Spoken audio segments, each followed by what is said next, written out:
लोग आध्यात्मिक चिंतन से विमुख होकर केवल लोकोपकारी कार्य में लगे रहते हैं। वे अपनी ही सफलता पर अथवा सद्गुणों पर मोहित हो जाते हैं। वे अपने आप को लोक सेवक के रूप में देखने लगते हैं।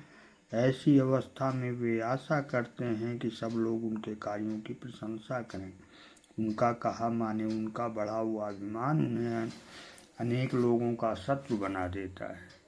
इससे उनकी लोक सेवा उन्हें वास्तविक लोक सेवक न बनाकर लोक विनाश का रूप धारण कर लेती है।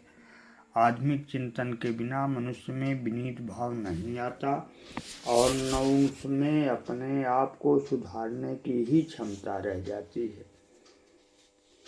पर भूल करता चला जाता है और इस प्रकार अपने जीवन को भारतीय संस्कृति, भारतीय विचारधारा का प्रचार करना चाहते हैं, उससे आपके समस्त कष्टों का निवारण हो सकता है। राजनीतिक शक्ति द्वारा आपके अधिकारों की रक्षा हो सकती है, पर जिस स्थान को से हमारे सुख दुख की उत्पत्ति होती है उसका नियंत्रण राजनीतिक शक्ति नहीं कर सकती।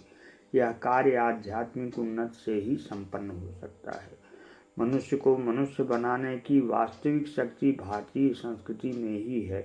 यह संस्कृति हमें सिखाती है कि मनुष्य मनुष्य से प्रेम करने को पैदा हुआ है, लड़ने मरने को नहीं। अगर हमारे सभी कार्यक्रम ठीक ढंग से चलते रहे तो भारतीय संस्कृति का सूर्योदय अवश्य होगा। यदि आप शांति, सामर्थ्य और शक्ति का सहारा चाहते हो तो अपनी अंतरात्मा का सहारा पकड़ो। तुम सारे संसार को धोखा दे सकते हो, किंतु अपनी आत्मा को कौन धोखा दे सकता है। यदि प्रत्येक कार्य में आप अंतरात्मा की सम्मति प्राप्त कर लिया करेंगे तो विवेक पथ नष्ट नहीं होगा। दुनिया भर का विरोध करने पर भी यदि आप अपनी अंतरात्मा का पालन कर सके तो कोई आपको सफलता प्राप्त करने से नहीं रोक सकता। मनुष्य अपने आप को अद्वितीय व्यक्ति समझने लगता है और अपने आप को चरित्र में सबसे श्रेष्ठ मानने लगता है, तब उसका आध्यात्मिक पतन होना शुरू हो जाता है। मन में सबके लिए सद्भावनाएं रखिए, संयम पूर्ण सच्चरित्रता के साथ समय व्यतीत करिए। दूसरों की भलाई बन सके तो उसके लिए प्रयत्नशील रहिए। वाणी को केवल सत्प्रयोजनों के लिए ही बोलना, न्यायपूर्ण कमाई पर ही गुजारा करना, भगवान का स्मरण करते रहना और अपने कर्तव्य पर आरूढ़ रहना, अनुकूल प्रतिकूल परिस्थितियों में भी विचलित न होना, यही नियम है जिनका पालन करने से जीवन यज्ञमय बन जाता है। मनुष्य जीवन को सफल बना लेना ही सच्ची दूरदर्शिता और बुद्धिमत्ता है। जब तक हम में अहंकार की भावना रहेगी तब तक त्याग की भावना का उदय होना कठिन है।